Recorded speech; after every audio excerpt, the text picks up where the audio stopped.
My son, who is well paid, and you, who has no job and plays around every day, don't match well. From now on, I will live here with my son. So, you get out of here now." It was a rare day when my husband, who usually stays in his room, was out. The intercom rang loudly. When I opened the front door, that was what my mother-in-law said. "Huh? In the first place, you should open the front door as soon as the intercom rings.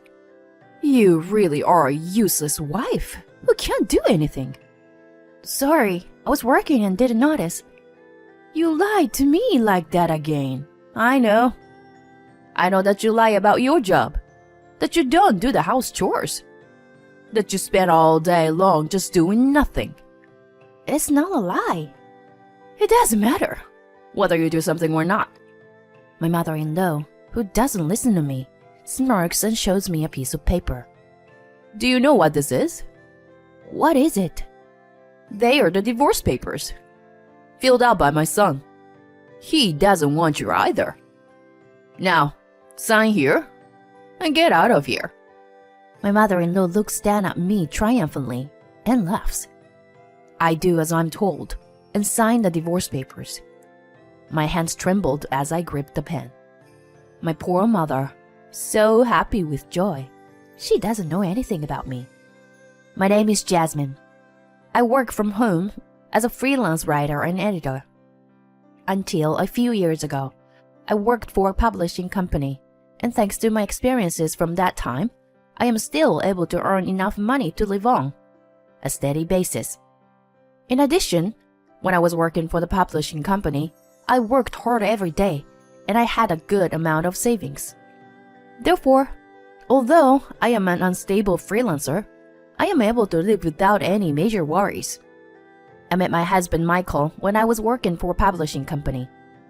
At the time, I was still a fledgling editor, and Michael was an aspiring writer. I was making a lot of mistakes and things were not going well, but like me, Michael never gave up, even when he couldn't get the result he wanted, and his hard work and dedication to his dream inspired me. I worked hard too, never giving up. So I am the person I am today thanks to Michael. Michael's dedication not only cheered me up, but I found myself attracted to him. A few years after dating Michael, I married him. When I got married, I left the company and became a freelancer. The beginning of our marriage life was going well. I was not yet stable as a freelancer, and Michael was chasing his dream. We encouraged each other and shared half of the house chores and living expenses. After 2 years of marriage, my business began to stabilize. That's when Michael started telling his in-laws that he was a successful writer. In reality, he was not a successful writer at all. Rather, he had been rejected by publishers so many times. Even if he applied for an award, he would only make it to the second round. He probably wanted to reassure his parents, since I was painfully aware of Michael's feelings, that it would worry them to tell them forever that he wanted to be a writer. I said nothing and nodded along with Michael's story at my in-laws' house. In the beginning, all I had to do was nod. By the time his behavior as a successful author was on the board, I couldn't feel at ease at my in-laws' house. Not only did my in-laws believe Michael's story, that he was a successful writer, but they also started calling me a stay-at-home, useless wife. They saw me as a useless wife who was being supported by her husband, a successful writer. To work at home, freelance work style may indeed be difficult to understand and imagine. I don't think it was a way of working that my parents-in-law are familiar with, so I don't blame them. However, my parents-in-law's attitude toward me gradually escalated. Whenever I visited my parents-in-law's house, they would always say, "How could a wife who does neither work nor house chores show up at her husband's house?" As I have told you many times, I am a freelancer, so I work from home. And the sharing of house chores is something that Michael and I discussed when we got married. I don't see how you can talk back to me when you don't even have a job. You say you work at home, but you don't have a good job. You don't make much money, and Michael takes care of you and your living expenses. Don't worry. I make a decent living and pay for our living every month. Oh yes, you don't get it.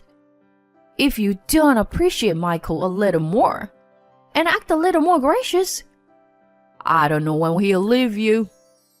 If Michael dumps you, you won't be able to make a living. That kind of conversation continued.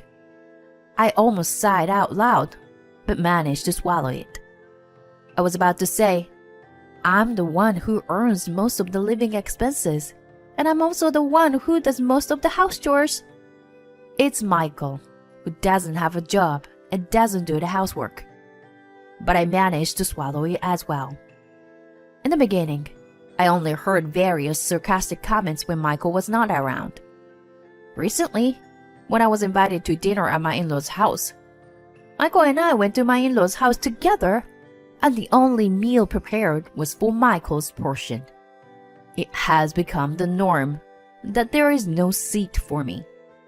On top of that, they seem to be talking about me to all our relatives, and even when I attended gatherings with other relatives a few times a year, they only sneak around and talk about me behind my back. I only pitied my in-laws' attitude. I was not sad at all. But I was a little frustrated with Michael's attitude of just sitting back and watching and not even trying to stop them. On top of that, my in-laws think Michael is a successful writer, so they keep begging him to buy them things. Michael asked me to buy new furniture or appliances, even if ours are still usable. Michael wanted to make a good impression on his parents, so he bought whatever they asked him to buy. And I found myself spending nearly $2,000 a month on them. Of course, this was all from the money I earned. Michael took money from my account and wallet without my knowledge and gave it to my parents-in-law. I turned blind-eyed when it was a small amount, but when it became too much for me to overlook, I said, "Michael, please don't spend my money without my permission." But Michael just looked at me as if he was annoyed with me. "You work from home and have an easy job, don't you?" "What?" "It's like you're playing around and getting your money with it. You earn money from just playing around, so why not spend a little on my mother? Don't be stingy." "Michael, did you think of my job that way?" "Yes, I think it's an easy job because you get paid by staying at home every day." "I can't believe you thought that about me, Michael." Michael walks into his room, laughing out loud. As I watched his back, I noticed that this was my limit and that I cannot endure more. I will divorce him. I'd always believed that Michael was the one who was on my side, no matter what my in-laws said. So I managed to do my best. But even Michael was making fun of me like this. And I am aware of everything. I know that Michael spends hours a day in his room, but he never writes a single word of his manuscript and spends his days playing computer games. When I first met him, he was more serious about his work than anyone else, and he was eager to write something as interesting as possible. But now I don't see a trace of that. The dedicated Michael I loved is gone. And now all I have is Michael with his in-laws making fun of me. I decided to secretly look for an apartment for a single person. While looking for a new home, I gradually organized my personal belongings and prepared to leave anytime I wanted to. A little while later, I found an apartment that looked good and had already previewed it. One day, my mother-in-law came to our house while Michael was out. She rang the intercom with great enthusiasm, and as soon as the front door was opened, she sat down on a sofa in the living room, as if it were her own. "Jasmine, you get the hell out of this house." "What are you saying out of nowhere?" I've been telling you for a long time that you are unemployed and still do not do any of the house chores. You are nothing more than a useless wife. There's no way that Michael, a successful writer, is compatible with you. So, as I have said many times, you were mistaken about that. Besides, my mother-in-law interrupted me and continued talking. If you leave this house, I will live here. That way, I can cook meals for Michael every day, and I don't have to take care of that woman. That woman? My husband's mother, Michael's grandma. She's so picky about the seasoning when I cook for her, and the dust when I clean. I can't live with her anymore. So I decided to stay here with Michael and have the woman go to a nursing home somewhere. How are you going to pay for a nursing home? I'll just get Michael to pay for a few things like that out of his own money. He is earning a lot of money, so it will be cheap for him. But that's why you are in my way. Will you get the hell out of here? With that, my mother-in-law presented me with filled out divorce papers. Why do you have that? I made him fill out a while ago, telling him to get a divorce from Jasmine as soon as possible. Michael immediately nodded and filled it out. My mother-in-law's smirking and has a nasty smile on her face. I checked the divorce papers and sure enough, they were written in Michael's handwriting. This was actually a good thing for me. I was ready to move out, but I was still thinking about how we were going to get divorced. I thought Michael would not want to give up the life he has now, and he would not sign the divorce papers easily. I was prepared for a long discussion and a battle with him. So how lucky I was to get the divorce papers filled out so easily. My mother-in-law looked a little surprised when I easily received the divorce papers and filled them out. But she soon regained her normal self-possession and said, "Now, get the hell out of here. Leave the furniture behind. Everything gets purchased with Michael's money. So, I don't think you can take anything with you." She laughed out loud. I quickly packed up my belongings and moved into the new apartment. I also filed the divorce papers at the municipal office on my way. Thus, I had a new life on my own without any problems. I was surprised at how comfortable it was to live without anyone interrupting my work and making fun of me. Somehow, I felt that my work was progressing better than usual. It was 3 days after I started living alone. While I was working at home as usual, I received a phone call from Michael. I picked up the phone, and the first thing he said was, "Please come home," he said in the most pathetic voice I have ever heard. "What the hell is wrong with you now?" "I'm sorry. I apologize. So please come back home." "I'm not coming home. We have already divorced." "I never agreed to divorce. That's not valid." "But those divorce papers were definitely in your handwriting." "That was just a little threat I was trying to make to you. I had no intention of getting a divorce." "But that doesn't change the fact that you wrote them. Divorce is divorce. You don't need a wife who plays around every day, works on an easy job, and doesn't do any of the house chores, right?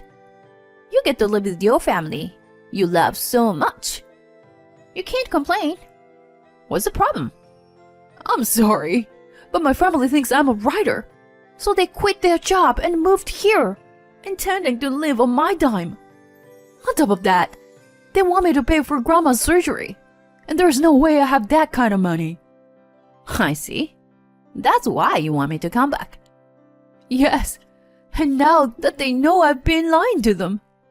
My mom and dad are really mad at me.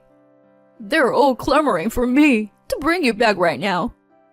You now know how hard it is for me. Please come back to me. Let's live together again." Do you really think I'm going to say, "Yes, I'll come back"? I've told you many times, we're divorced. You have to take care of your problems. Don't be like that, Jasmine. no matter how many times I say no. Michael won't give up and hang on to me. I don't know how many times I told Michael that I was a stranger to him now, that we were divorced, and he got irritated. All right. I'll divorce you if you insist so much. But you know what? If you divorce me, you should pay for my parents' care and alimony, which you were supposed to take care of when we were married. What are you talking nonsense? Because, if you hadn't divorced me, my mom and dad would have ended up in a facility, and we would have had to pay for their care. So you should be the one to pay for it. And since you divorced me on your own, they found out that I lied about being a successful writer. And my mom and dad got mad at me and hurt me emotionally. All of this is because of your selfish divorce. I can't pay alimony. No, I won't pay that because I don't understand what you mean. In the first place, when we were married, it was you who said I was a jobless, no good wife. I don't know if it was out of your pride or not, but you were the one who lied about me and hurt me. Your parents and our relatives believed your lie, and they accused me. I don't want to say this, but I was much more hurt than you are hurt now. I'm not interested in you, who willingly made fun of me instead of protecting me. If you want money, why don't you just borrow it from a bank or anywhere else? With those words, I hung up the phone without hearing Michael's reply. I set my phone to block his calls and changed my phone number. A few months later, I happened to pass by my in-laws' house, which had already been sold and turned into a parking lot without a trace of my in-laws' house. While I was looking at my in-laws' house, a neighbor who happened to be coming back from shopping approached me. She told me that Michael's family had no choice but to move into an old apartment because they were all unemployed and had run out of money. Before they got out of there, they had been fighting every day. They were famous in the neighborhood because it was loud enough to be heard outside. And they were annoyed by the noise until late every day. The neighbors even called the police. She patted me on the shoulder and said, "You had a tough time too," and hurried off. I also turned my back on my former in-laws. Michael started to lie to look cool, and then he couldn't correct his lie. And the gap between the truth and the lie grew bigger and bigger as he continued lying. I never thought it would end like this, but it's a much more interesting turn of events than the novels Michael writes. It is so common for a small happening to lead to a terrible end. But I wonder if Michael, who wanted to be a writer, couldn't have imagined it. Fact is stranger than fiction. I feel a little sorry for him, that he ruined himself by lying to his parents for his glory and self-satisfaction. But I am going to learn from him, so that I don't end up like him.